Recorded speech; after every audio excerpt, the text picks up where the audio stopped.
And Well, I titled the episode Two Jewish Boomers Go to Germany and Talk About Forgiveness.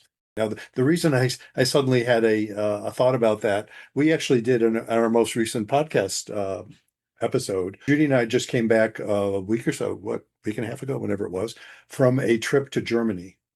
So, and I well, titled the episode Two Jewish Boomers Go to Germany and Talk About Forgiveness. And where what we were visiting was Jewish heritage sites along the Main and Rhine Rivers.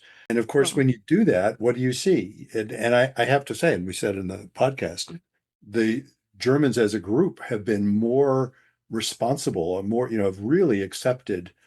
They've really looked at what happened with a right, great deal of responsibility. It's really, I appreciate that. Having said that, here we're going to all these places, and here's where there was all this Jewish stuff that got wiped out, and here's where there's all this Jewish stuff that got wiped out, and so on. I have a right. section in my book, which I wrote well before the Germany trip, where I say, well, the way I define forgiveness isn't about the relationship, it's about getting the poison out of you. It's an Mhm. inside job. In other words, so the way I'm defining forgiveness, like you can forgive somebody that you still don't trust. You wouldn't want to restore your relationship, but you can let go of the anger, let go of the pain. That's what I mean by. Right. So I said in the book, I said, well, okay, wait a minute, I'm Jewish. Does that mean I could forgive the Nazis? And in theory, if you define forgiveness the way I just did, yes, owning it.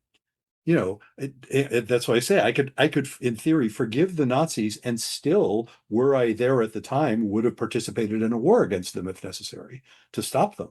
I could still forgive them. Well, we went to Germany and that was really put to the test. And I discovered part of me could. And then there was at least one moment I talk about in our podcast where no, part of me, I was feeling something akin to rage. It's like, yeah, I guess there's some things that's like, boy, it's awfully hard to wrap my brain around fully forgiving that. I still think it's important. I don't want to be messed up every time I think about the Nazis. But I mean, evil is hard to forgive.